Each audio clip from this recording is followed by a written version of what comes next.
Bom, pessoal, vamos de volta. Ah, retomando, né, o curso da nossa fala, nós estávamos entrando agora num bloco extremamente crucial, que é marcado pelas alterações produzidas pela 14.195 de agosto do ano passado, de 2021. Que eu quero começar apresentando para vocês? Quando a gente lidava com a legislação prévia a agosto do ano passado, nós observávamos que a citação pelos Correios representava a modalidade técnica base para a realização de todas as citações perante o Poder Judiciário, principalmente porque essa citação é a mais rápida, ou era a mais rápida, e, consequentemente, a mais barata. Mas, na lógica que a 14.195 traz, a gente começa a aceitar e expandir as modalidades de citação por meio eletrônico. A 14.195 ela traz uma modalidade eletrônica principal, que é a modalidade do e-mail, como forma de realização dessa citação. Mas eu quero comentar, inclusive, que, preparando a minha aula, né, eu identifiquei normativas internas ao tribunal de vocês, já lendo também e seguindo as diretrizes do Conselho Nacional de Justiça, com outras formas eletrônicas capazes de viabilizar também de modo tão rápido, de modo tão mais econômico, a citação do réu. E eu vou falar sobre isso mais à frente um pouquinho. Bom, então o que acontece? Quando nós pensávamos as modalidades de citação, a doutrina, tradicionalmente, separava-as em dois grupos. Chamávamos de citação real, aquela modalidade na qual a própria pessoa do réu foi, de maneira presumida, localizada. Nós podemos ter elementos para, com maneira muito tranquila, dizer que o réu foi encontrado, de que o réu foi citado e que isso é indiscutível. Ponto. A citação ficta, por outro lado, é uma forma de viabilizar esse pressuposto de desenvolvimento do processo. Razão pela qual, por meio da citação ficta, presumimos, é uma ficção, que o réu teve conhecimento da existência da citação. Ele pode não ter tido? Pode. Mas, para o processo, isso será um problema? Não. O processo vai lidar, o processo vai saber conduzir, digamos, e isso não vai invalidar atos processuais. Até por uma questão interessante. Todos, os dois casos de citação ficta, por hora certa ou por edital, estabelecem para nós aqui a obrigação de que o juízo nomeie um curador para que o réu não fique desassistido e sem defesa.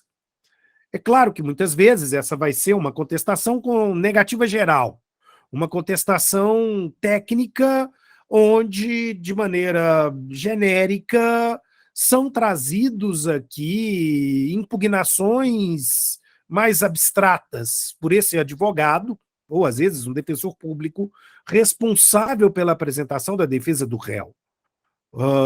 É óbvio que quando você tem a oportunidade de conversar com o seu cliente, você tem condições de produzir uma defesa mais substantiva, mas, formalmente, a defesa está no processo.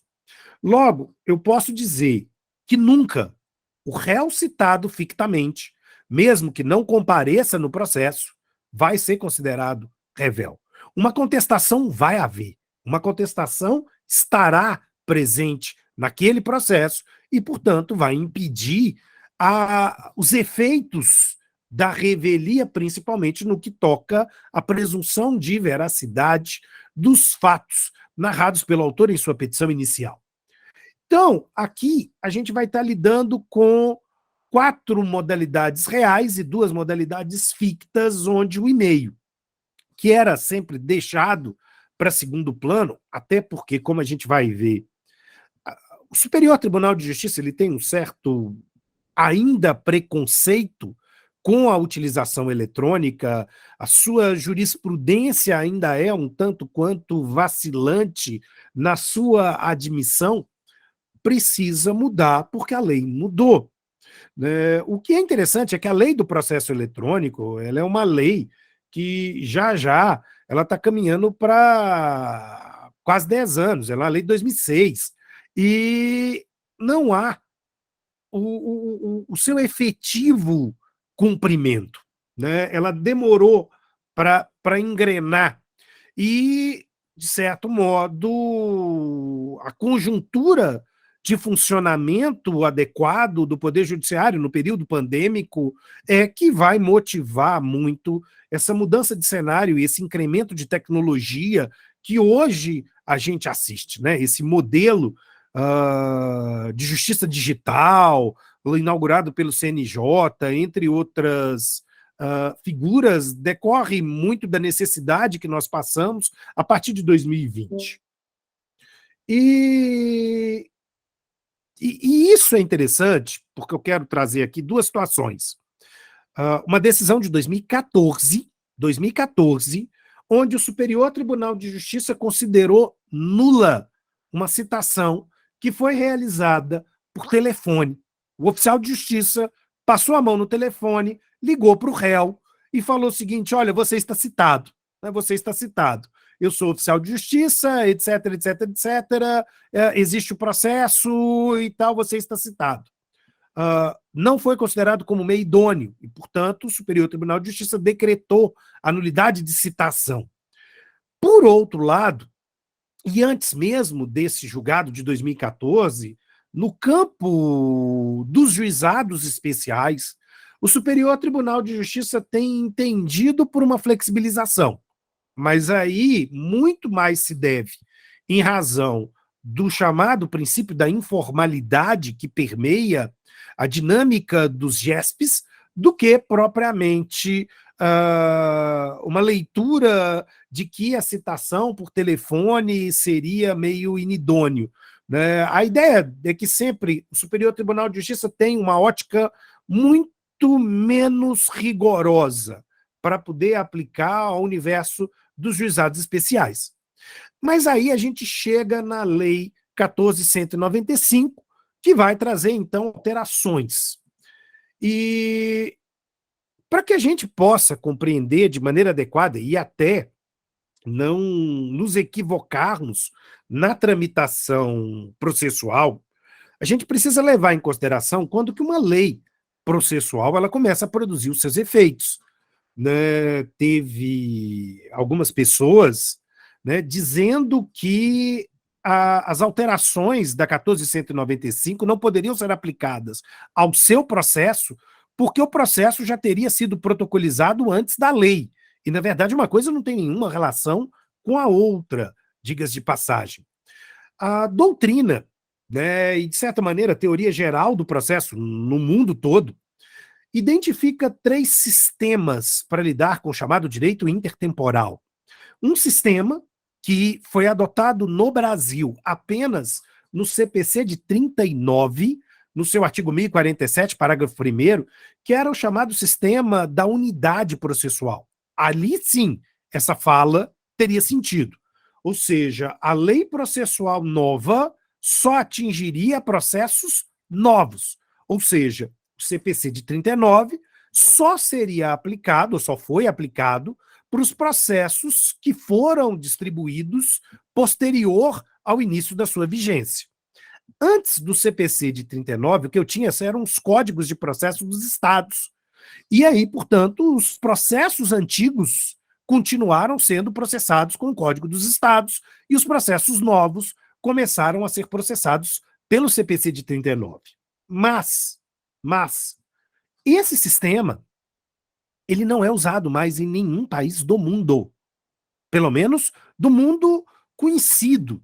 Né? Eu vou ser muito sincero, eu não sei qual é o sistema da Coreia do Norte. e se há sistema na Coreia do Norte, por exemplo, mas dentro da teoria comparada de processo, o sistema da unidade processual ele foi banido.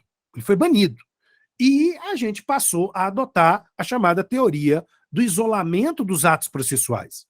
E até onde eu pude pesquisar, o único país que não adota a teoria do isolamento dos atos processuais é a França. É a França. Ela adota uma teoria, digamos, entre o meio termo da teoria do isolamento total para a teoria do isolamento do ato, né, que é a teoria da fase processual. Vou comentar sobre ela ao final. Bom, então o CPC de 73 e o CPC de 2015 abraçaram a teoria do isolamento dos atos. Isso significa que uma lei processual ela tem eficácia imediata. Ela tem eficácia imediata. Ou seja, a 14.195 ela foi publicada e ela não traz vacácio legis, ela pode ser aplicada para o ato processual que está em plena condição de construção naquele momento. Óbvio que os atos processuais praticados pela lei velha estão protegidos, mas daqui para frente já aplico a lei nova, sem muito problema, sem muito estresse. É como se, na verdade, a gente identificasse que cada ato é autônomo e independente. Então, eu preciso verificar se dentro da estrutura técnica legal, o ato 3 começa com que lei? Porque ele vai terminar com essa lei. Mas o ato 4, a partir do momento que ocorre uma alteração legislativa, vamos imaginar, no meio da etapa do tempo de prática do ato 3, ele vai seguir a lei velha, mas o ato 4 já segue a lei nova. Né? Foi o que aconteceu com o Código de Processo Civil de 2015, quando, em meados de março de 2016, ocorreu a alteração com o fim do vacatio legis. Né? Processos antigos entraram para o processamento dentro da lógica e do funcionamento do Código de 2015 sem problema nenhum. Sem problema nenhum. Então, a 14.195 ela já estava em vigor na data da sua publicação. E, portanto, todas as citações que não tinham sido iniciadas antes dessa lei seguiriam a redação anterior do CPC. Posterior a isso, seguiríamos as alterações já incluídas pela 14.195. A França, só a título de curiosidade, rapidinho, ela trabalha com uma divisão diferente. Ela trabalha com a divisão de fases. A gente sabe que, tradicionalmente, o processo de conhecimento ele é composto por 4 fases obrigatórias: postulatória, saneadora, instrutória e decisória. A postulatória indo da petição inicial à resposta do réu. A partir da resposta do réu, a decisão de saneamento do 357, eu teria a fase saneadora, ou também chamada pelo professor Cássio Scarpinella Bueno como fase ordinatória. Da decisão de saneamento ao fim da audiência de instrução e julgamento, a fase instrutória ou probatória, e logo depois a fase decisória, com a sentença e coisa julgada. Né? Na França, se eu altero durante o curso da fase de saneamento uma norma processual, essa lei nova ela só começa a entrar em vigor quando se inicia a fase instrutória. Então, ainda é possível que atos que estejam dentro da fase saneadora, por exemplo, né, vamos imaginar que dos atos 2 ao 6 eu estou na fase de saneamento, sejam ainda regidos pela legislação já modificada.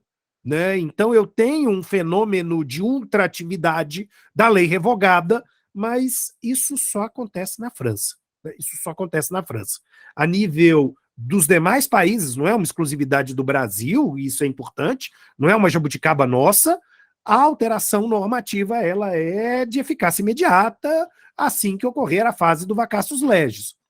Logo, se eu estou diante da alteração da 14.195 a partir de agosto, todas as vezes em que não houve naquele processo a citação do réu, eu já vou aplicar essa modificação, eu já vou aplicar essa lógica. E aqui é importante que a gente pense o seguinte: nós temos uma diretriz no sistema de justiça brasileiro que é de, vamos dizer homeopaticamente, ampliarmos a citação eletrônica.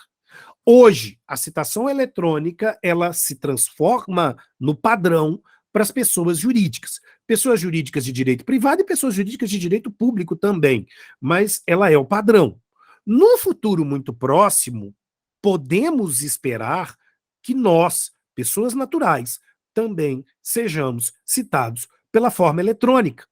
E muito, sei lá, ainda, né, não quero fazer um exercício de futurologia exagerado, é possível que a gente veja, talvez em próximas décadas, que a citação pelos Correios deixe de existir, né, e ela seja substituída, inclusive para as pessoas naturais, pela citação eletrônica, à medida que todo um aparato de interligação e de cooperação, de troca de informações entre Receita Federal, tribunais eleitorais, junta comercial e diversos outros órgãos comece a funcionar. É quase que mandamental hoje que uma pessoa tenha um e-mail.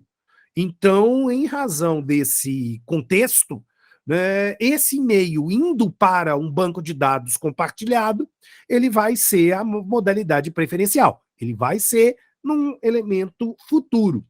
Por isso, é muito importante que a gente comece a levar a sério o inciso 7º do artigo 77, né, porque ele vai estabelecer para nós que é um dever nosso manter atualizado perante o Poder Judiciário os nossos dados cadastrais, principalmente endereços, e-mail e telefone. Né? Então, a partir do momento em que você se cadastra numa plataforma de processo eletrônico, você coloca os seus dados. Né? Esses dados estão sendo armazenados e esses dados estão sendo compartilhados e, consequentemente, eles podem ser acessados para facilitar a realização dessa citação. Né? O autor, quando ele cadastra a petição inicial, ele põe os dados dele. A partir desse momento, os dados deles estão no sistema. E ele teria agora que ter muito cuidado para utilizar e manter atualizado esses dados. Eu brinco muito com a graduação que agora a gente precisa ter e-mails de respeito. Né? Antigamente, a gente ainda encontra determinadas pessoas, no meu escritório fez um exame de seleção de estagiário na semana passada e recebemos uma quantidade razoável de currículos e eles foram enviados por e-mail e alguns e-mails eram do tipo Juju Gatinha 1994 ou coisas do gênero, Tião do Caminhão bom, isso pode acabar se transformando no seu endereço oficial se esse e-mail ele é julgado dentro da plataforma do Poder Judiciário. Portanto, é importante a gente ter cuidado. Pessoas jurídicas, cada vez mais, têm criado e-mails como a conta do tipo jurídico, arroba o nome da empresa, ou citações e intimações, arroba o nome da empresa, etc., que fazem com que haja uma destinação. Se esse e-mail ele é colocado nessa caixa e, consequentemente, ele está no cadastro, você não o abre, isso vai ser um problema de quem não tem a diligência para abri-lo. Né? Não dá mais para, eventualmente, uma vez por semana ou esporadicamente, você abrir a sua caixa de e-mail. Você tem que ter aqui essa diligência para prestar a atenção.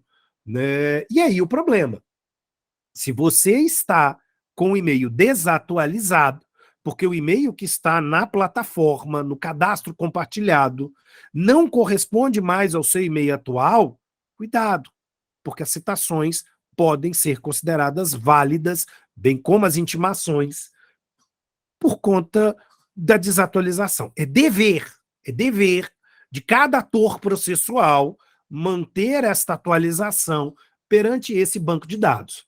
Agora, as empresas públicas, as pessoas jurídicas de direito público e as pessoas jurídicas de direito privado estão na condição de usuário principal desse serviço.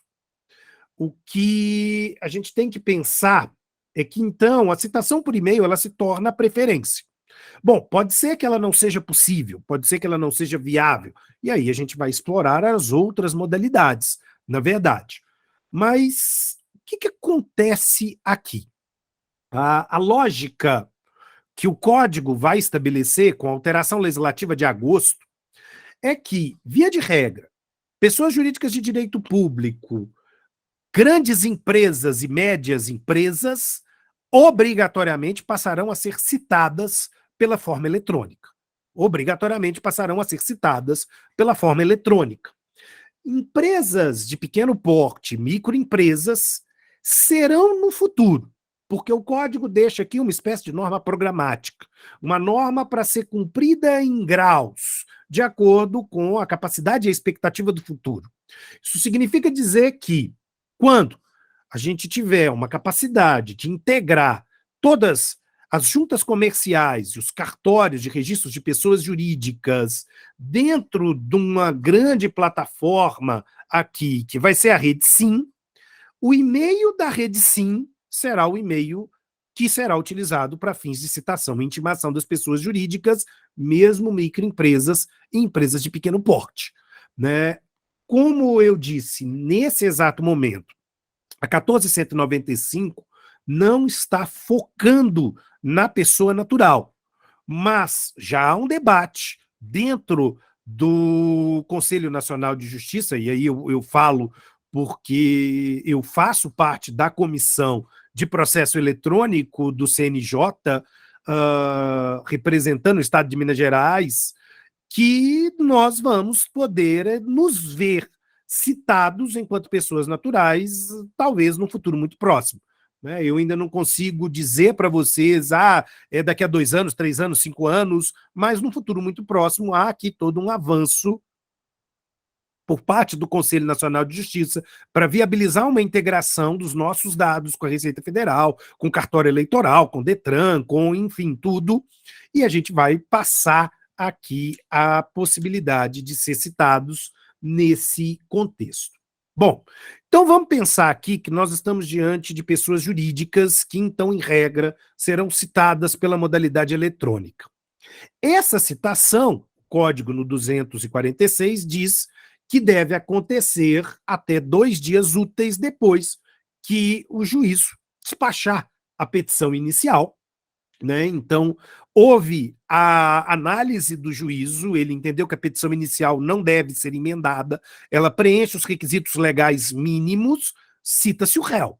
Cita-se o réu, o juiz vai determinar a secretaria, que então, em até 2 dias úteis, envie esse e-mail para o endereço cadastrado nesse sistema, seja do CNJ, seja da Rede Sim no futuro, e essa citação ela vai estar acontecendo. Bom, o que acontece aqui? As empresas têm, então, que estar cadastradas e manter esse cadastro, e o que a gente vai perceber é que, tão logo esse e-mail seja disparado, haverá necessidade de uma confirmação de leitura e recebimento. Então, a pessoa jurídica tem 3 dias úteis para confirmar que recebeu o e-mail. Bom, é óbvio que a gente pode pensar que ela vai querer adotar uma malandragem. Então ela vai dizer, não, eu responder esse e-mail, eu não vou nem abrir esse e-mail. Mas a gente sabe que pela legislação do processo eletrônico, todo e-mail enviado para alguém dentro do sistema do Poder Judiciário, ele abre automaticamente 10 dias depois. Então, 10 dias do seu envio, nós teremos aqui a leitura, a certificação, inclusive, de que isso aconteceu. Nós vamos ver que, para fins de citação, isso aqui é um pouquinho diferente, porque esse prazo acaba sendo um prazo mais curto. Né? Mas, enfim, recebi o e-mail, eu tenho 3 dias para confirmar. Não confirmei, eu serei citado pelas modalidades tradicionais. Primeiro, carta, depois, oficial de justiça. Pode ocorrer a citação pelo escrivão, caso eventualmente o citando ou o seu advogado apareça para ter acesso aos autos em secretaria, e até mesmo a possibilidade de citação ficta por edital. Agora, se eu não confirmei a leitura, eu tenho até a primeira manifestação nos autos, ou seja, até a primeira vez que eu falo em juízo. E muitas vezes, essa primeira vez pode ser audiência de conciliação, né? Ou a primeira vez que eu junto a minha procuração antes da audiência de conciliação, o que importa é o que vier primeiro, eu vou ter que justificar o porquê eu não confirmei.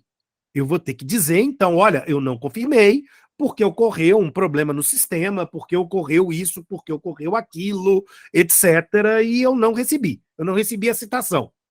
Agora, se eu não confirmo, ou se eu trago um argumento que vai ser rechaçado pelo juízo, eu vou estar incorrendo como ato atentatório à dignidade da justiça, portanto, litigância de má-fé, e eu vou receber uma multa de até 5% do valor econômico da causa em razão da ausência, da inércia em confirmar o recebimento. Né? Então, o Código traz aqui uma sanção extremamente importante para impedir, de certo modo, que a citação eletrônica ela se torne inócula, obrigando, na verdade, a proceder aos meios tradicionais e, com isso, retardando o processo e aniquilando as supostos avanços trazidos pela 1495. Né? Então, eu vou ter uma sanção. Né? 5% do valor econômico de uma causa pode ser um valor considerável, dependendo desta causa. E aí, eu preciso pensar numa coisa também importante. Né? A regra geral, já antecipando que a gente voltará a conversar daqui a pouco, é que, quando eu faço uma contagem de prazo no processo civil, eu excluo o prazo do começo e eu incluo o prazo do vencimento, sempre tratando na nossa matemática dias úteis, salvo processos de natureza falimentar, que agora são contados em dias corridos em razão da ausência legislativa, da modificação legislativa. Aí eu preciso pensar então o seguinte: regra geral, excluo o dia do começo, excluo o dia que deveria ser aqui o da ciência do início do prazo e vou incluir o dia final, sempre incluindo um dia que seja útil. Quando nós estamos falando, então, da citação por meio eletrônico, há uma questão interessante. O dia do começo é o 5º dia útil seguinte ao recebimento da citação eletrônica. Então, o que acontece? Você dispara o e-mail hoje, no dia 13 de dezembro. Nós vamos contar 5 dias úteis, esperando este ser o primeiro dia, quer dizer, o dia posterior ao 5º dia útil, para o início da contagem daqueles 3 dias de confirmação. Né? Então, na verdade, o que eu preciso pensar é: recebi um e-mail hoje, 5 dias úteis, começa 3 dias para que haja confirmação. Praticamente 8 dias úteis aqui, para que então eu faça esse aviso para o processo, dizendo: recebi o e-mail, estou ciente, né, sei que fui citado, então beleza, segue o processo de acordo com o ato processual pré-estabelecido, seja audiência de conciliação, seja aqui a apresentação da resposta pelo réu, enfim, né? Enfim. Então, o réu precisa ficar muito atento com relação a esse prazo.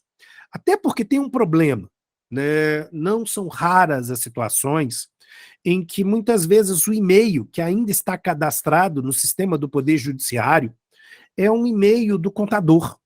E às vezes nem aquele contador é mais o contador da PJ, logo ele não tem muita responsabilidade até de informar o seu cliente essa alteração, né? Essa citação, essa intimação. Portanto, é preciso ter muito cuidado. Né? É preciso ter muito cuidado, a gente volta aqui à necessidade de manter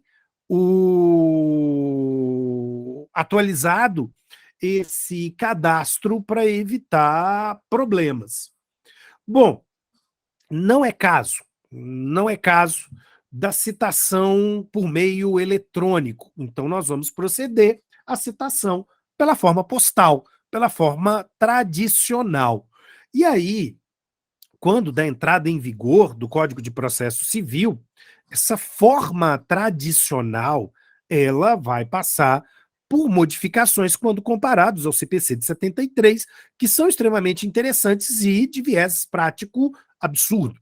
O 247, ele nos lembra que a citação feita pelos Correios, ela pode ser feita para qualquer comarca do Brasil. Né? A citação por e-mail, ela ainda tem uma vantagem. Ela pode ser feita para qualquer conta do planeta, consequentemente. Eu posso estar enviando um e-mail independentemente dos elementos territoriais. Agora, a citação postal, ela está distrita. Né? Ela tem como limite o território nacional, a capacidade da Agência Brasileira de Correios e Telégrafos, que é conveniada com o Judiciário Brasileiro, realizar essa citação.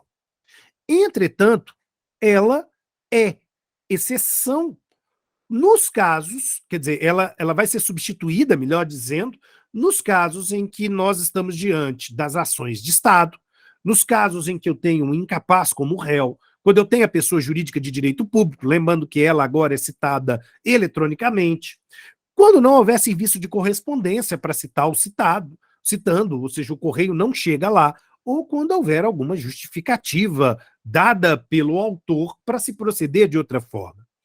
Quando a gente fala da citação nas ações de Estado, ou nas ações que versam sobre direito de família, de uma maneira geral, é muito importante que a gente tenha em mente o 695, né? Por quê? O 695, ele estabelece para nós que, diferente das exigências tradicionais da citação postal, aqui eu não vou incluir uma cópia da petição inicial, a chamada contrafé. A citação ela tem que trazer apenas as informações necessárias para que a audiência aconteça. Né? Por quê? Porque essa vai ser uma audiência de conciliação ou de mediação, e o legislador ele tentou evitar que as informações trazidas na petição inicial pudessem representar um obstáculo para que a audiência de mediação ou de conciliação tivesse o seu sucesso. Ela representasse uma espécie de gasolina que está sendo jogada no incêndio do conflito de direito de família. Então, ela não traz a informação, mas ela não vai impedir, é claro, que o réu, através do seu advogado, ele consiga obter o conteúdo e analisar de maneira mais completa toda a lide trazida na petição inicial. Né? É apenas aqui um mecanismo paliativo para tentar incrementar o esforço da conciliação e da mediação. Bom, aqui vale uma questão extremamente importante. Quando a citação ela é deferida, o escrivão vai, então, entregar para os Correios para que essa citação se efetive. O fato dela ser uma citação postal não retira a necessidade de cumprimento do requisito da pessoalidade.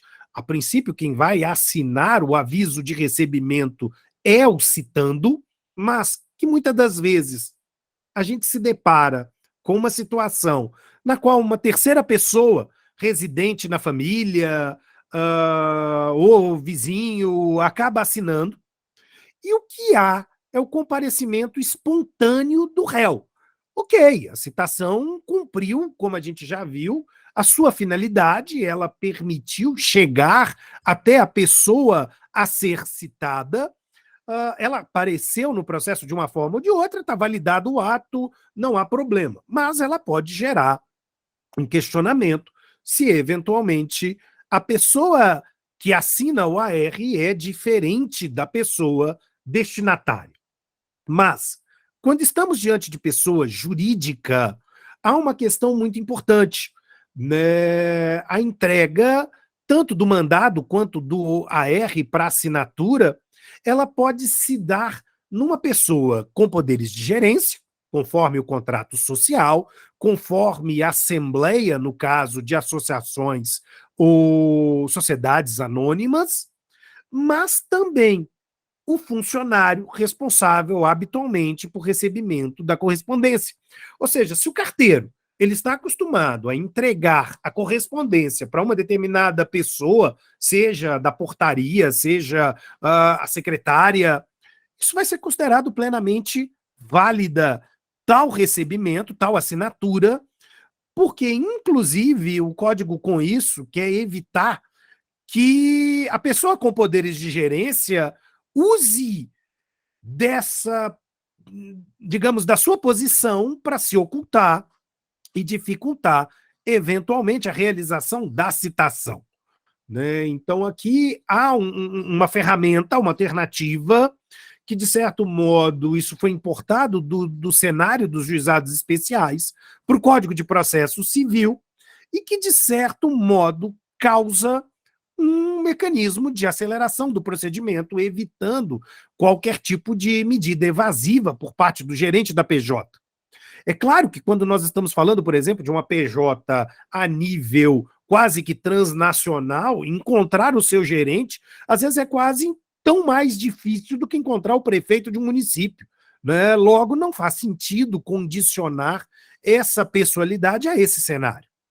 Bom, o interessante é que o Superior Tribunal de Justiça marca uma posição, mesmo antes do CPC de 2015, no sentido de que é possível e válido a entrega dessa correspondência quando estamos diante de uma relação de consumo à caixa postal da pessoa jurídica. Porque qual que é o problema? Diversas pessoas jurídicas, principalmente empresas ligadas ao ambiente de consumo, não são transparentes com relação ao seu endereço.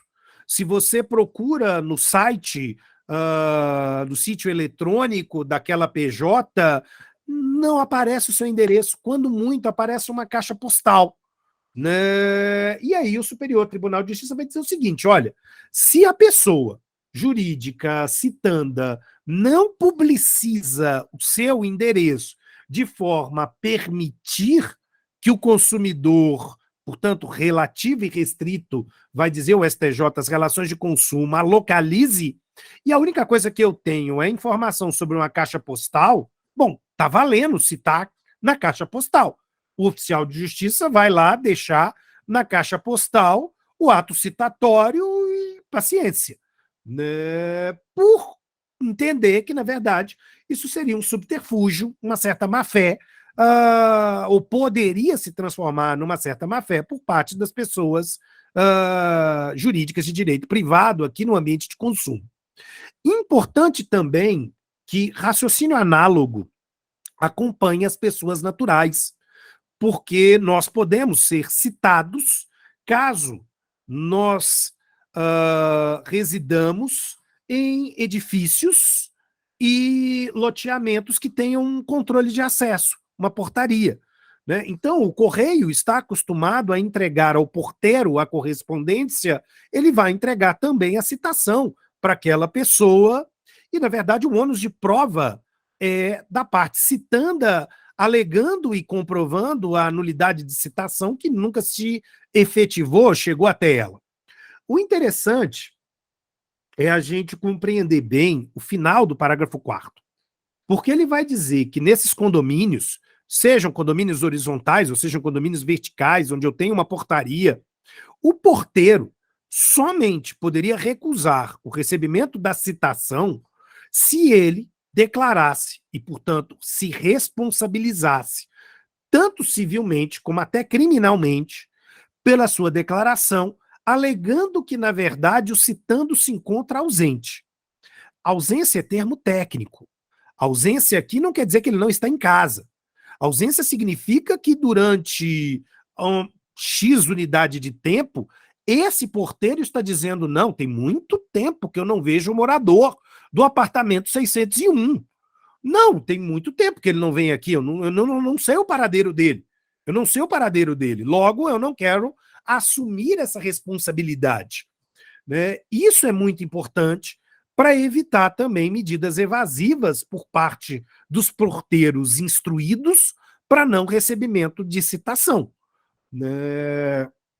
Agora, tanto o ato de citação quanto o mandado do oficial de justiça, ele compõe aqui um conjunto de exigências técnicas básicas.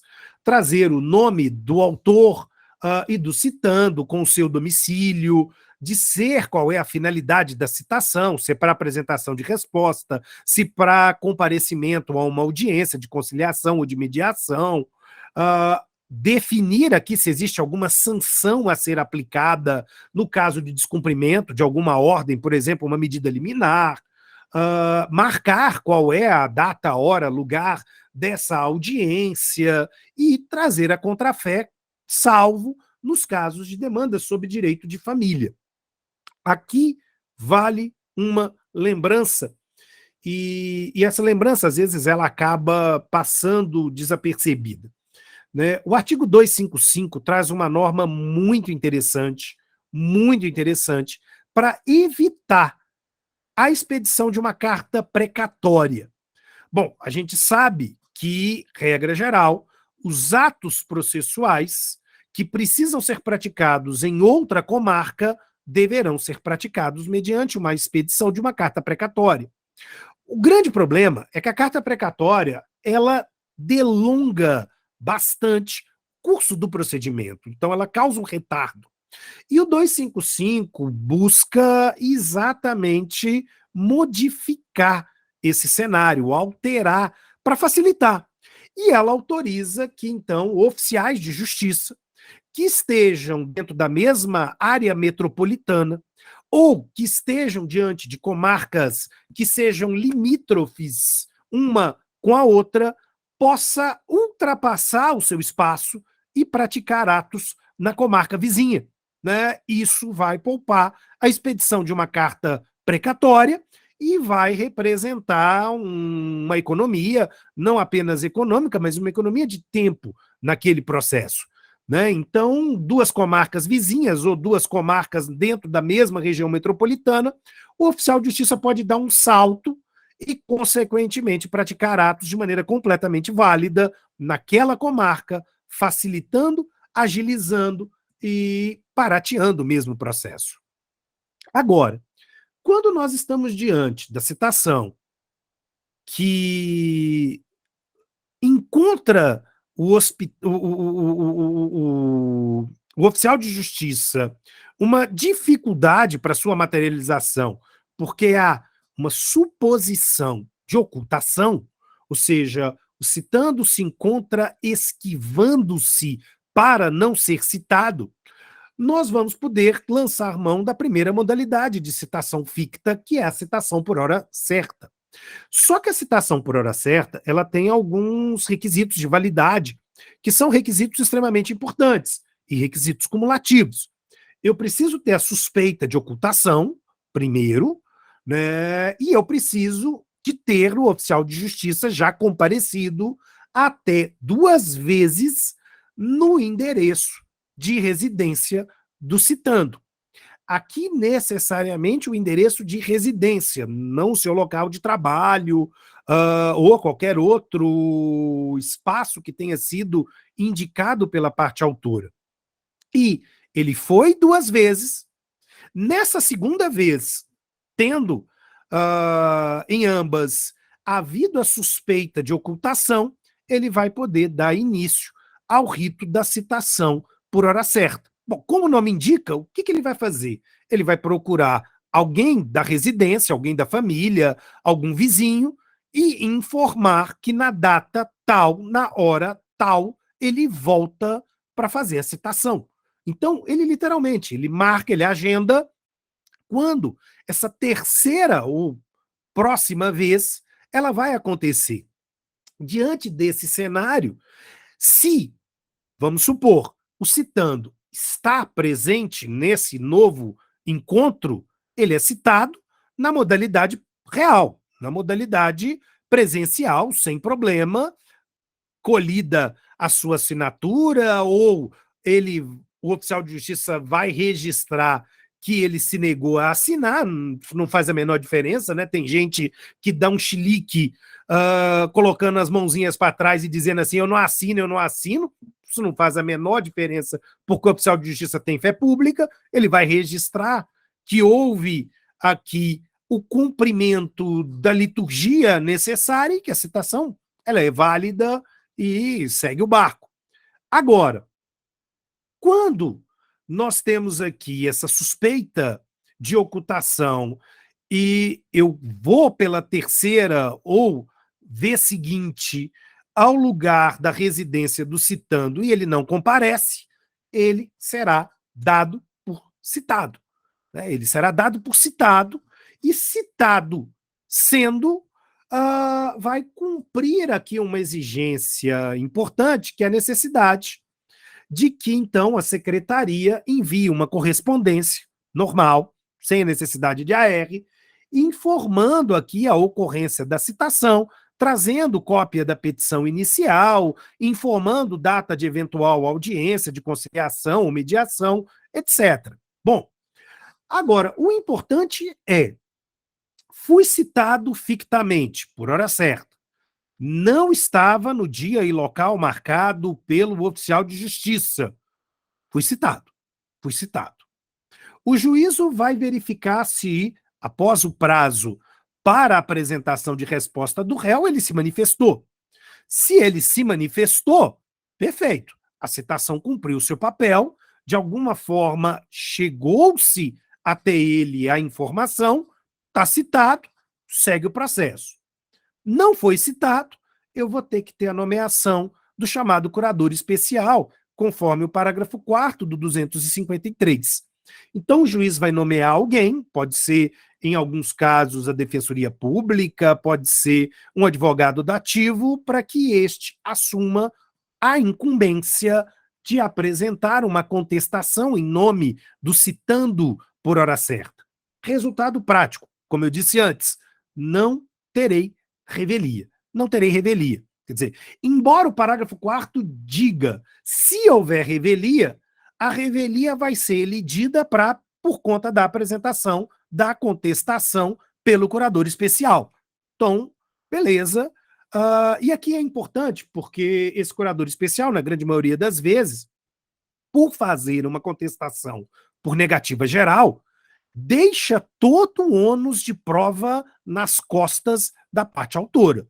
A parte autora ela não pode esquecer que, na verdade, nos casos de citação ficta, a mesma coisa vai acontecer na citação por edital, todo o ônus de prova continua com ela, uma vez que houve aqui essa modalidade especial. A citação por edital, ela é aqui a última ratio.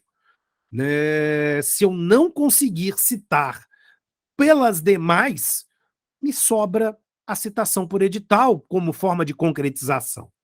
Aqui é interessante porque a citação por edital ela se apoia, primeiro, numa situação especial de desconhecimento de quem é o citando, de quem é o réu. E é óbvio que, num primeiro momento, isso pode parecer um tanto quanto estranho na prática, né? Os alunos de graduação ficam olhando assim, dizendo assim, professor, mas como assim?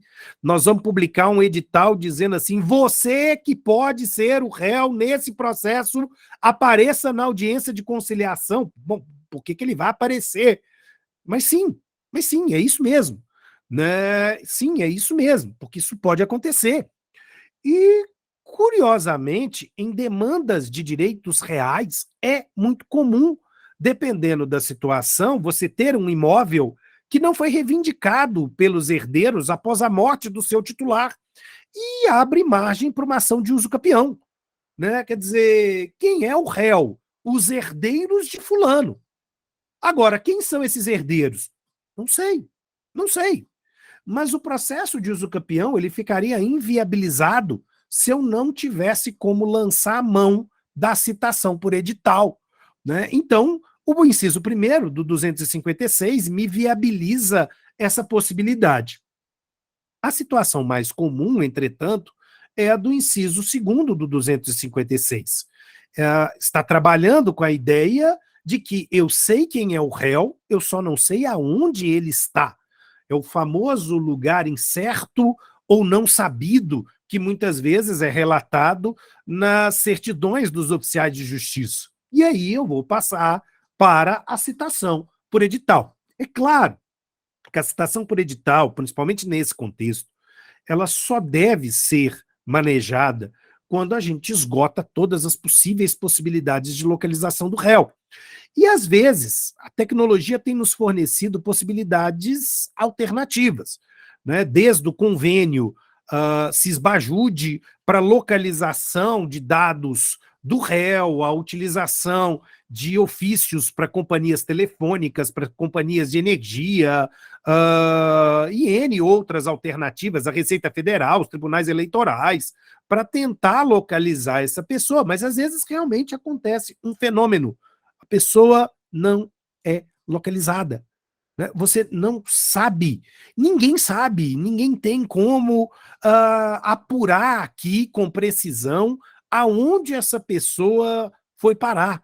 A grande questão é que, às vezes, dependendo da situação, a gente não sabe nem se essa pessoa está viva, morta, ou o que pode ter acontecido com o seu paradeiro.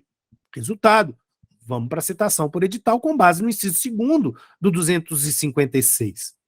Agora, uma questão interessante é que, conforme o parágrafo 1º, será considerado como lugar inacessível o país estrangeiro que não tenha acordo de cooperação com o Brasil para fins de recebimento de carta rogatória. Então, eu tenho um determinado país, brinquei antes, a Coreia do Norte. O Brasil pode mandar uma carta rogatória para a Coreia do Norte, mas a Coreia do Norte simplesmente vai olhar para essa carta rogatória e dizer assim: azar, não tem nenhum compromisso internacional de cumprimento, não há nenhum mecanismo de reciprocidade, enfim, né? Como é que você vai saber? Você tem o endereço do citando lá, ele é preciso, rua, bairro, cidade, mas o país não tem essa cooperação. Bom, então ele está em lugar inacessível. Né? É um negócio bizarro quando a gente pensa que, relativamente, até pouco tempo atrás, o Brasil tinha sérios problemas de cooperação judiciária com a Inglaterra, desde a década de 80, com o caso Ronald Biggs, e que só com o caso Ronald Biggs, de certo modo, solucionado no Brasil, houve aqui o reestabelecimento dessas conexões entre os países. Né? Inglaterra e Argentina, por exemplo, por conta desde os conflitos das Malvinas ou Falklands, não têm relações diplomáticas, e isso às vezes vai acontecer. Né? Isso às vezes vai acontecer e é um mecanismo que torna possível a realização da citação. A citação por edital, ela precisa ser, então, meticulosamente analisada.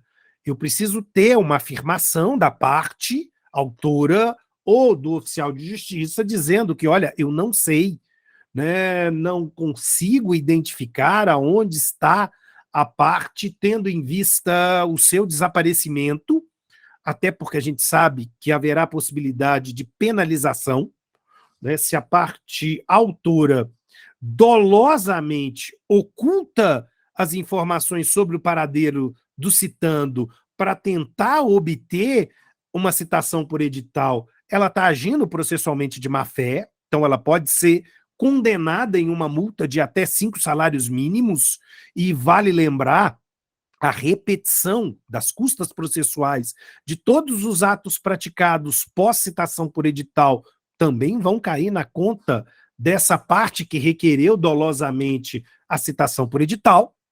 O edital ele vai ser publicado na internet, indexado pelo Google para facilitar a localização, ele tem que estar em um link específico do tribunal, como também vai estar na plataforma do CNJ, para tentar facilitar as localizações e acessos pelo citando, né?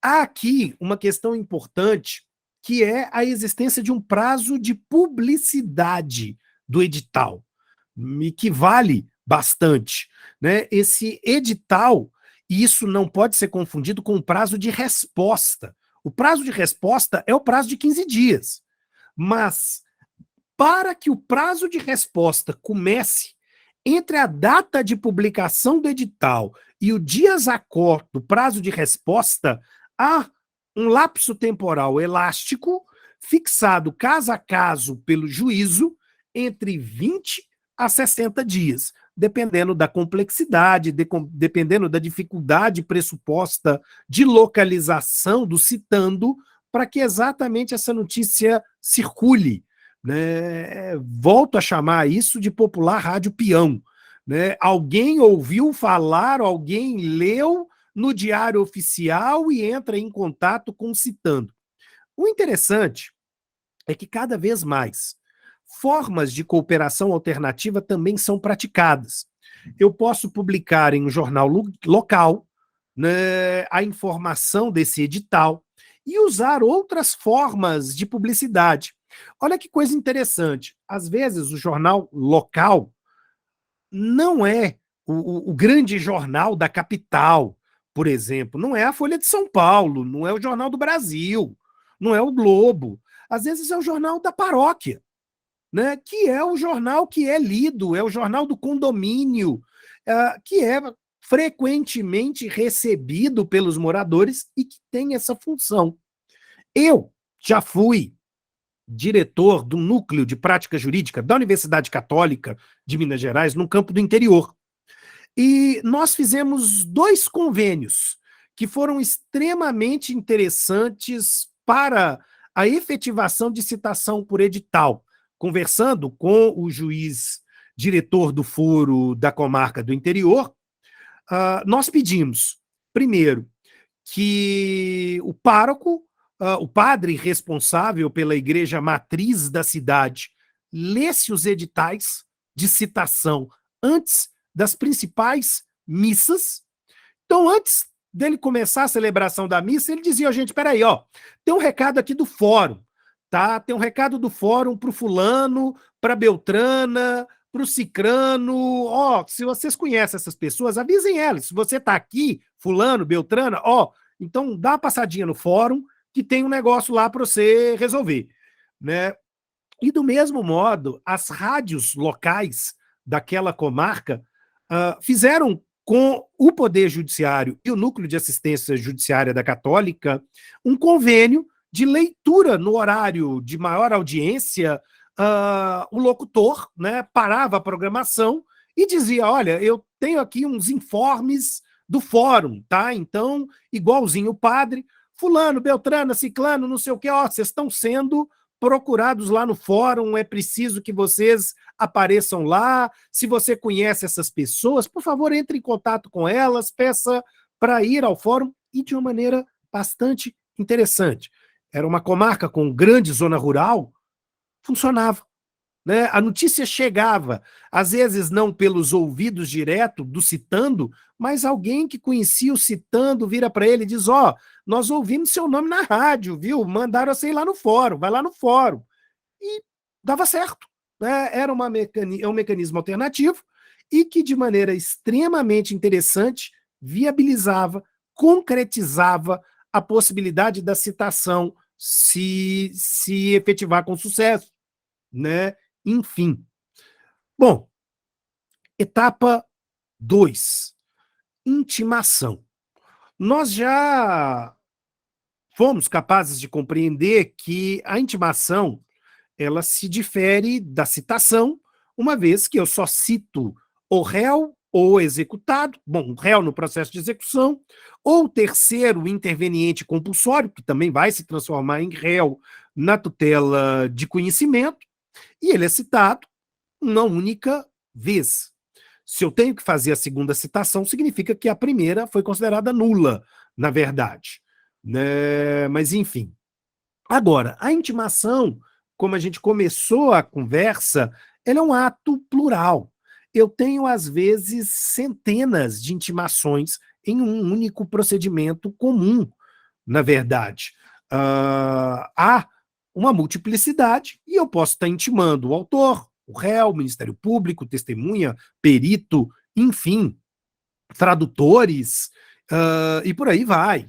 Né? O interessante é que hoje a intimação ela é preferencialmente realizada pela modalidade eletrônica. Né? E aí, é claro, quando a gente lida com o sistema de processamento eletrônico, eu vou ter mecanismos eletrônicos para que isso, então, ganhe efetividade e concretude. Todavia, né, onde ainda há um processo físico, eu tenho a necessidade de citação pelo Diário Oficial. E ao citar pelo Diário Oficial, eu preciso ter o cuidado de citar os advogados que estão requerendo a sua respectiva intimação. Não é o fato de eu ter uma procuração com 20 advogados que defina para nós que os 20 devam ser intimados. O escritório pode, por exemplo, selecionar e indicar, tanto na contestação quanto na petição inicial, quem é ou quais são os advogados que deverão receber a intimação. De modo que, se isso não for cumprido, essa intimação será considerada viciada e, portanto, nula, devendo ser repetida e devolvendo o prazo processual, caso ela o contenha. Aqui há uma questão interessante que o Código de 2015 nos permite também realizarmos a citação da pessoa jurídica, do escritório de advocacia, desde que esse escritório esteja regularmente inscrito junto à Ordem dos Advogados do Brasil. Né? Então, ele tem registro, eu substituo o advogado pelo escritório e cito o escritório agora. Bom, por que eu faria isso? Para concentrar as intimações e evitar o risco de uma intimação passar batido por esse escritório. Né? Então, através da utilização desse recurso, ou da centralização em um, ou dois, ou três advogados, ou a intimação acontecendo pelo escritório, vai ser publicado no Diário Oficial, ou vai ser enviado pela modalidade eletrônica para o endereço eletrônico respectivo daqueles que ficaram definidos. Ocorrendo, né, um comportamento diverso, eu vou ter aqui a nulidade. Né? Eu vou ter a nulidade e, em razão da nulidade, a repetibilidade do ato. A citação eletrônica ela é extremamente interessante, porque muitas vezes ela é feita pelo próprio sistema, pelo portal do próprio processo eletrônico, PJE, IPROC, ESAGE, PROJUDE, enfim, dependendo de qual seja aqui a opção de implantação da plataforma pelo tribunal.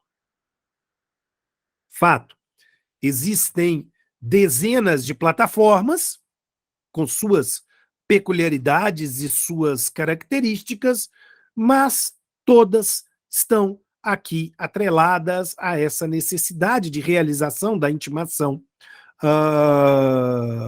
pela sua própria conjuntura, pelos seus próprios mecanismos. Bom, eu não quero chover no molhado, mas eu não poderia deixar de fazer uma observação com relação à portaria conjunta de número 11 do ano passado, né, aqui do tribunal, que vai implementar, né, a possibilidade de intimação utilizando ferramentas de mensagens instantâneas. Né? Então, WhatsApp, Telegram, Signal, Facebook, Instagram e o próprio e-mail como forma de contato. Né? Então, para o tribunal, e diversos na verdade, tribunais do Brasil, seguindo a diretriz estabelecida pelo CNJ, vão estar implantando mecanismos para poder viabilizar formas mais diretas para a realização dessas intimações, utilizando aqui os mecanismos eletrônicos. Eu vou falar ao final de uma outra questão que eu acho que vale já a menção, que é o fato de que eu posso, pela via de uma negociação processual, portanto, utilizando-se do artigo 190 do Código de Processo Civil, estabelecer dentro de um processo, previamente um processo, inclusive, a possibilidade de utilização desses mecanismos, independentemente de qualquer tipo de regramento interno no tribunal. Eu posso criar um contrato, por exemplo, de locação, e nesse contrato de locação estabelecer uma cláusula de que as citações poderão ser feitas por WhatsApp, por exemplo, e que então as partes estão cientes e estão concordando da utilização dessa adaptação procedimental para o caso delas. É claro que o artigo 190 ele tem algumas exigências que são importantes. Partes capazes, direito disponível para sua possibilidade de utilização, mas vai me garantir aqui essa adaptação procedimental, que é uma adaptação procedimental extremamente importante, né, para que a gente possa desenvolver. Então, a portaria 11 de 2021, aqui ela vai estabelecer a necessidade, né, de comprovação de que essa intimação ela foi realizada, ela foi entregue. Quando o aplicativo me dá essa possibilidade, eu vou certificar nos autos, né, e isso se torna um mecanismo extremamente louvável para a gente poder desenvolver alternativas e implementar, né, essa citação ou essa intimação. Né? Vale lembrar aqui que o parágrafo 4º nos coloca, então, que se não houver a entrega da mensagem em até 3 dias, outro meio tradicional vai ter que ser substituído, pressupondo aqui a ineficácia do primeiro.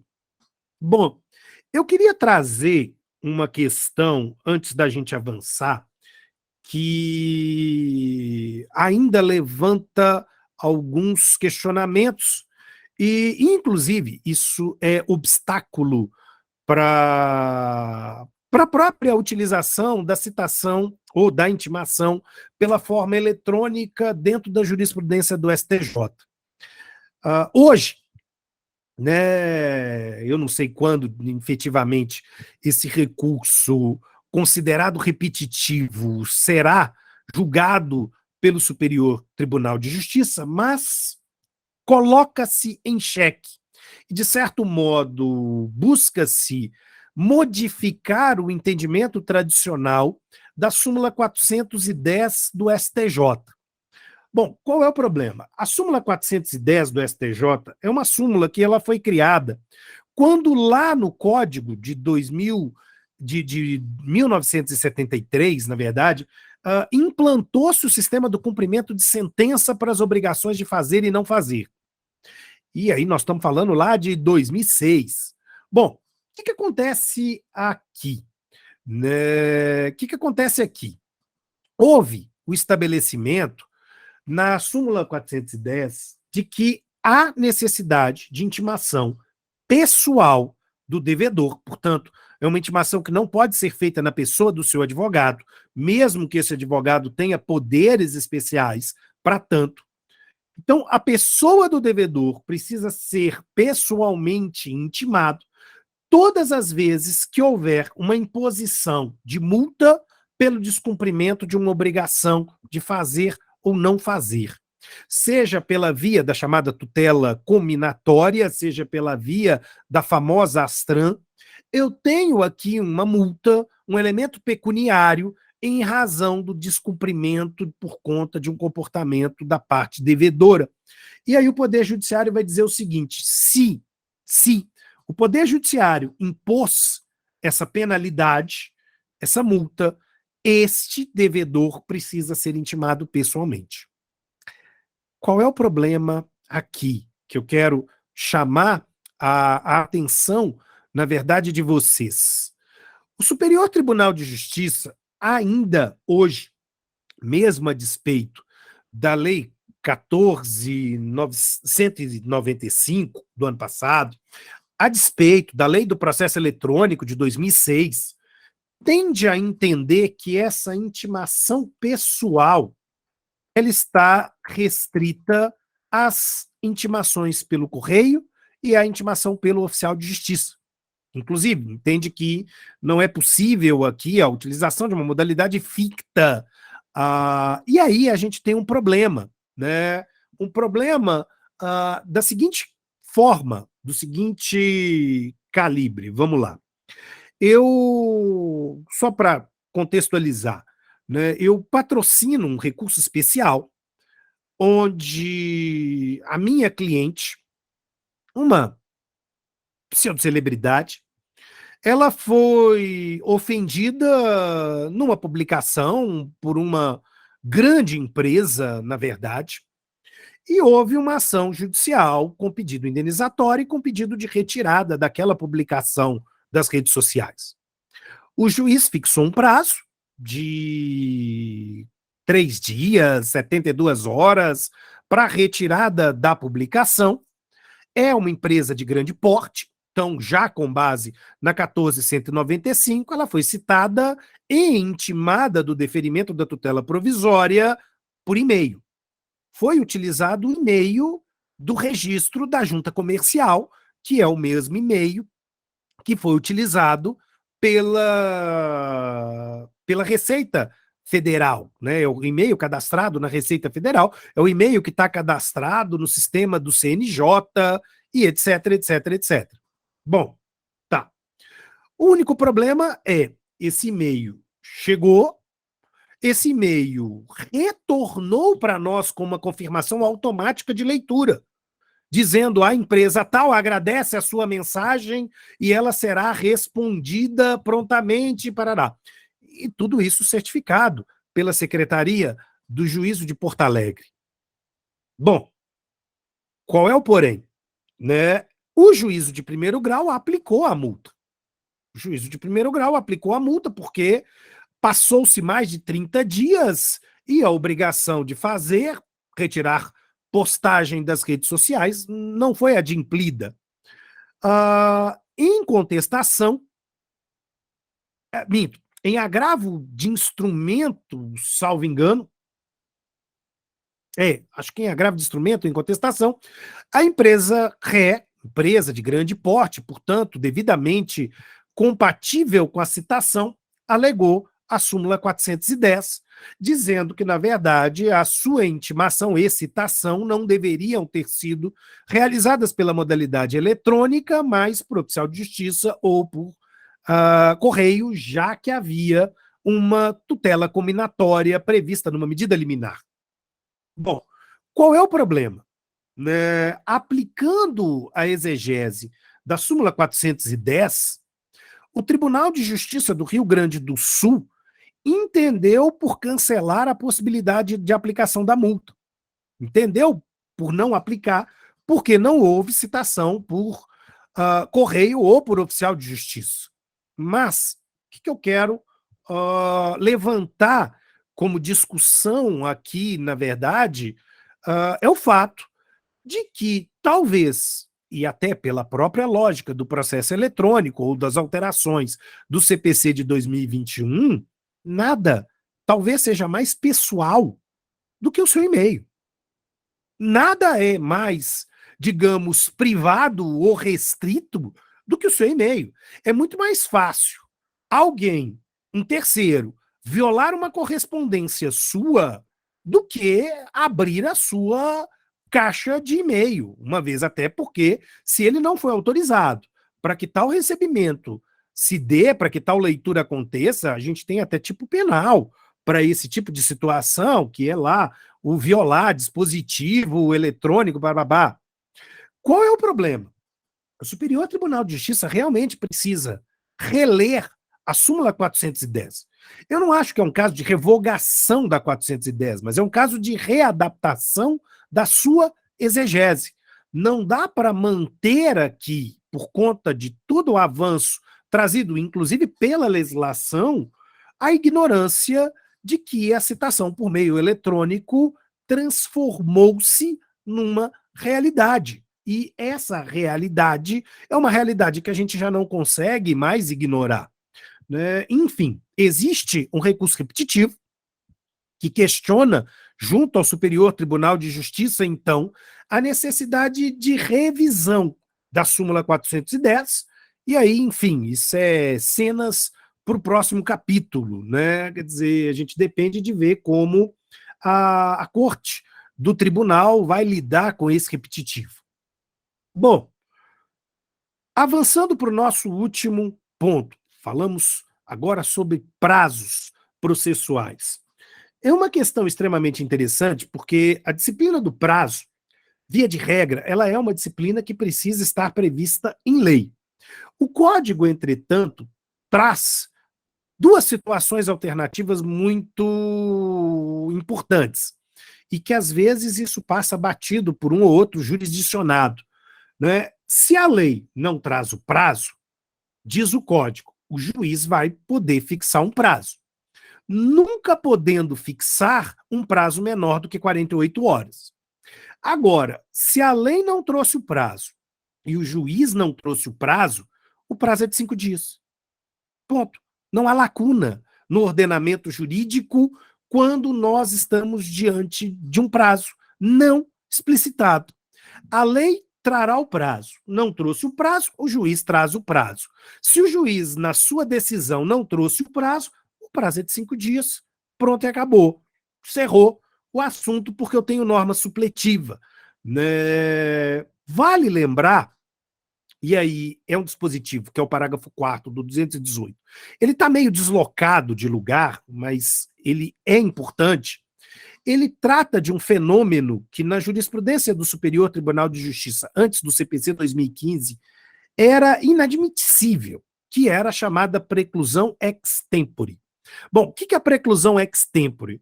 Era a impossibilidade de se praticar um ato processual antes do começo do seu prazo. Então, eu ainda não fui intimado, eu não podia praticar o ato.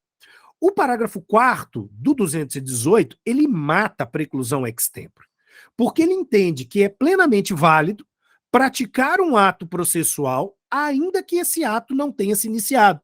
E isso é muito comum no sistema eletrônico de processamento. Às vezes, um ato, uma decisão, uma sentença, ela se encontra nos autos eletrônicos, mas não houve a efetiva expedição da intimação para as partes. Isso não é um problema. A parte pode ler a intimação, ele pode, a intimação, não, ele pode ler a decisão, ele pode ler a sentença e, por exemplo, já apresentar o recurso. O objetivo do parágrafo 4º é exatamente acabar com os chamados tempos mortos. Se a parte pode agilizar o processamento, se a parte pode praticar um ato, ela não precisa ficar aguardando a efetiva intimação eletrônica, ela já desenvolve, ela já rola a bola, já pratica o ato é validamente praticável, avança-se a marcha processual sem a necessidade de ficarmos aqui aguardando maiores delongas, né? Aqui é uma questão um tanto quanto óbvia por nós já, que é o fato de que, salvo os processos falimentares, o sistema do Código de 2015 regra os prazos nos dias úteis, né? Então isso é muito importante. A gente exclui do sistema de contagem de prazos sábados, domingos, feriados e dias em que não há o expediente forense. Copa do Mundo, em alguns tribunais, isso foi muito marcante. Bom, estamos à beira, na verdade, na semana que vem, do começo do sistema do recesso forense, que é uma suspensão legal, e a gente não pode confundir o recesso forense com férias do judiciário, na verdade, porque são coisas totalmente diferentes. Quer dizer, o artigo 220 marca para nós que entre 20 de dezembro e 20 de janeiro, nós vamos ter aqui uma suspensão automática de prazos processuais e, consequentemente, não serão realizadas nem audiências, nem sessões de julgamento dentro desse período. Todos os prazos, estando suspensos, param no dia 19 de dezembro e recomeçam do ponto em, quer dizer, reiniciam do ponto em que estavam a partir do dia 21 de janeiro. Vale lembrar o 221, que toda vez que a gente tiver algum tipo de obstáculo que impeça que a prática de ato processual, eu tenho a necessidade de restituição no limite que faltava para a parte, como mecanismo de garantia desse contraditório, e o famoso artigo 224, que define para nós o sistema de contagem de prazo, né, que é um sistema que diz que eu tenho que excluir o dia do começo e incluir o dia do vencimento. Eu vou chamar de dia de começo o dia Zacó, e não o dia efetivo da contagem do meu prazo, e vou chamar o dia do vencimento de dia Zadquem, porque ele é o dia fatal, é o último dia para a prática de um determinado ato, lembrando que se esse ato ele for praticado de maneira física, presencial, ele tem que observar as regras de expediente forense. Se ele é um ato feito pela plataforma do processo eletrônico, ele tem que ser praticado até às 23 horas, 59 minutos, 59 segundos do dia de encerramento do prazo, do seu dia Zadquem. Aqui há uma questão importante que vale lembrar, é que quando o ato é praticado, é publicado, né, a intimação se dá pelo Diário Oficial, eu preciso considerar aqui como dia Zacó o dia útil subsequente à publicação do Diário de Justiça Eletrônico, né? Então, na verdade, o Diário de Justiça Eletrônico do dia 13 de dezembro ainda não está disponível. Ele vai estar disponível após as 18, 19 horas de hoje. O dia Zacó, na verdade, será o dia 14 e, como regra geral, eu excluo o dia Zacó, eu começo a contagem a partir do dia 15, no meu exemplo, levando a ideia de que o dia 15 será considerado dia útil, e aí eu faço a minha contagem. Esse é um elemento extremamente importante para a apuração correta dos prazos processuais no sistema do processo civil, e que às vezes isso passa batido, né? Enfim. O artigo 299 me traz aqui uma regra que talvez em pouco tempo ela se torne em desuso, porque estabelece para nós que apenas nos casos de processo físico, litisconsortes com escritórios de advocacia diferente terão prazo automaticamente em dobro. Vale lembrar também que eu tenho uma dobra de prazo automática legal para o Ministério Público, para a Defensoria Pública, para a Fazenda Pública e para os núcleos de prática jurídica das faculdades de direito, né? Então, automaticamente, estas pessoas gozam de dobra de prazo aqui. E, para caminhar para o final da minha fala, o 231 é um dispositivo extremamente importante para fixar entre nós os dias Zacós, né? E às vezes isso parece escapar à nossa atenção, principalmente esses dois casos. Primeiro, quando eu tenho pluralidade de réus, eu vou começar o prazo para a resposta da efetiva juntada da comprovação da citação do último, seja por qual modalidade, correio, AR, edital, ou seja lá o que for. Os réus têm o seu prazo para resposta iniciados juntos e a partir da juntada do último AR, do último mandado de citação, e isso é muito importante, porque às vezes é decretada uma revelia de maneira indevida, enquanto o prazo sequer começou, porque eu ainda tenho réus para serem citados. Né? Isso é muito comum em determinadas demandas, onde eu tenho uma pluralidade absurda de réus. Às vezes uma demanda falimentar, que tem ali diversos sócios sendo atraídos, eu preciso tomar bastante cuidado, porque o prazo vai começar sempre junto, né? E isso é fundamental para a validade aqui do ato. Mas essa mesma regra não vale se eu estou falando de intimações pessoais. A intimação ela é sempre contada de maneira individual. Então, deixando a citação de lado, eu estou intimando um réu para determinada coisa, a intimação dele corre de maneira autônoma das intimações futuras que ainda vão se concretizar dos demais réus dentro daquele processo. Né? É preciso ter bastante cuidado, porque isso faz com que haja um sistema de contagem de prazo autonomamente, independentemente, para cada envolvido dentro da relação processual.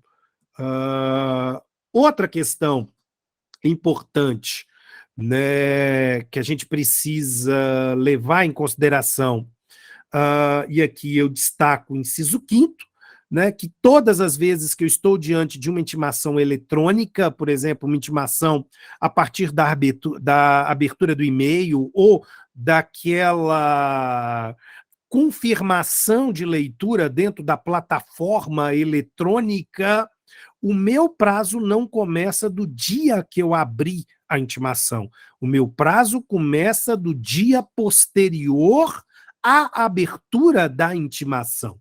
Né? Eu tenho aqui que aguardar o dia subsequente para ser o meu primeiro dia, para a partir dele eu excluí-lo e começar a contagem do prazo. Né? Às vezes, essa certificação ela é feita de maneira um tanto quanto apressada e acabamos subtraindo esse prazo e declarando uma preclusão, uma revelia, de maneira equivocada. Né? Então, isso é muito, muito, muito importante. E aí, né, nos casos de intimação ou citação por carta, eu tenho uma alternativa, a juntada da carta, ou, se antes acontecer, a informação eletrônica de um juízo para outro acerca do efetivo cumprimento daquela carta. Então, um e-mail, à medida que ele é juntado nos autos, ele vai marcar aqui o meu dia Zacó, para que, consequentemente, a gente possa fazer aqui a apuração da contabilidade desses prazos. Enfim, eu queria, né, mais uma vez, agradecer a todos vocês, dado a finalização do meu prazo, né, mais uma vez, deixar aqui indicações bibliográficas de minha autoria, para quem quiser conhecer um pouco mais do meu trabalho, da minha proposta, né? Deixar aqui meus acessos por e-mail, rede social e etc. Para quem quiser continuar dialogando comigo, fico à disposição de vocês para perguntas e etc. Agradeço muito, mais uma vez, a escola pela oportunidade de poder participar aqui desse curso. Né? Espero que tenha sido proveitoso, que tenha sido profícuo para cada um de vocês.